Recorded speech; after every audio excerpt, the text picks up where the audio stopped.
2017 ha sido un año de alta tensión política.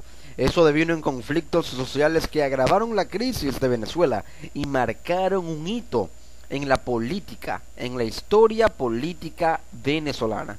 Tres elecciones en 140 días, protestas y el agravamiento de la crisis política a causa de la crisis económica hizo a los venezolanos extrañar 2016. ¿Será igual en 2018? Protestas contra el gobierno, tres elecciones en 140 días y una cuestionada Asamblea Nacional Constituyente asignaron y configuraron una nueva realidad política en el país que promete generar un desenlace de cualquier índole en 2018 con las venideras elecciones presidenciales. Pero ocurrió. La anulación de la Asamblea Nacional en primera instancia fue el hito político que marcó la pauta en 2017 en Venezuela. El 11 de enero de 2017, el Tribunal Supremo de Justicia decidió asumir las competencias de la Asamblea Nacional mientras ésta se mantuviera en desacato al Poder Judicial.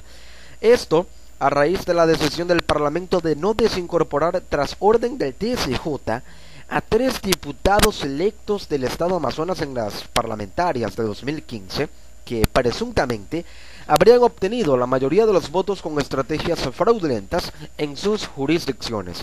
A partir de ese momento, la Asamblea Nacional se ha mantenido en un constante choque de poderes frente al TSJ, lo que llevó al máximo tribunal venezolano a suspender de facto las facultades legislativas, contraloras y políticas de la Asamblea Nacional mediante sentencias y fallos judiciales que anularon sus leyes de amnistía, enmienda constitucional, declaratoria de abandono de cargo del presidente, entre otros más de 50 fallos, según el abogado constitucionalista José Ignacio Hernández. Tensión en las calles. Sí, el 3 de abril miles de venezolanos se volcaron a las calles de diversos estados del país con mayores focos de tensión en Caracas, la capital, en protesta y rechazo a la gestión del presidente Nicolás Maduro, dada la crisis económica, política y social que atraviesa el país. Este conflicto en las calles de Venezuela dejó un lamentable resultado de 127 muertos, según el Ministerio Público, y 157, según cifras extraoficiales de organizaciones no gubernamentales, 15.000 heridos, 2.977 detenidos y 1.351 encarcelados sin procesos judiciales en curso. Luego llegó la constituyente, la polémica constituyente. El 1 de mayo, de manera sorpresiva, el presidente venezolano Nicolás Maduro convocó a la realización de unas elecciones para conformar e instalar una Asamblea Nacional Constituyente. Expertos electorales cuestionaron la forma en que fueron diseñadas las bases comerciales por el propio Ejecutivo de esa consulta, de esa convocatoria sin previa consulta popular. El 30 de julio se realizó este proceso desarrollado por el CNE y el resultado fue que, según el Poder Electoral, 8.089.320 venezolanos presuntamente votaron para escoger a los miembros de la constituyente, órgano con un suprapoder, según el gobierno, que hasta ahora ha promulgado dos leyes y modificará la actual Constitución venezolana de 1999 para redactar una nueva en un plazo de 2 años. Luego se dio un plebiscito sin efectos.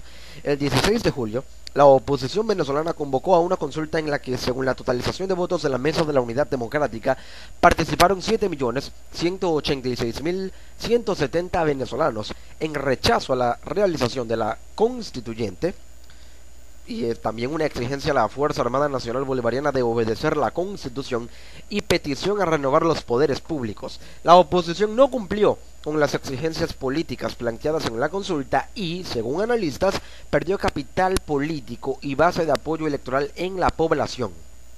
Luego se dieron dos elecciones en un mes. El 15 de octubre, el Partido Socialista Unido de Venezuela se alzó con victorias en 18 de 23 estados del país, tras repetirse la elección de gobernador en el estado Zulia por la negativa del exgobernador electo Juan Pablo Guanipa de juramentarse ante la constituyente. El PSV ganó también en ese estado y consolidó su base con 19 gobernaciones. Luego, el 10 de diciembre, en las elecciones municipales, el chavismo se atornilló al poder al ganar 308 de 335 alcaldías, 335 municipios del país. Por último, Se abrió paso al diálogo, o también llamado negociación, por parte de los expertos, ya que el 1, 2 y 15 de diciembre se desarrollaron 3 rondas de conversaciones entre representantes de la oposición y del gobierno en República Dominicana para acordar, mediante concesiones que no se han materializado, la apertura de un canal humanitario de alimentos y medicinas, elecciones en condiciones transparentes, reconocimiento y restitución de las competencias de la Asamblea Nacional, entre otros, pero aún sin solución. Esto, en resumen, ha sido, por supuesto, una situación, un conjunto de factores que han hecho que el gobierno haya expandido su poder y la oposición haya perdido credibilidad, según analistas. La Asamblea Nacional sí, fue declarada en desacato y la constituyente la suplantó. Y en definitiva el mapa político nacional de Venezuela se pintó de rojo. Estos fueron los 6 hechos políticos que marcaron la dinámica de Venezuela en 2017.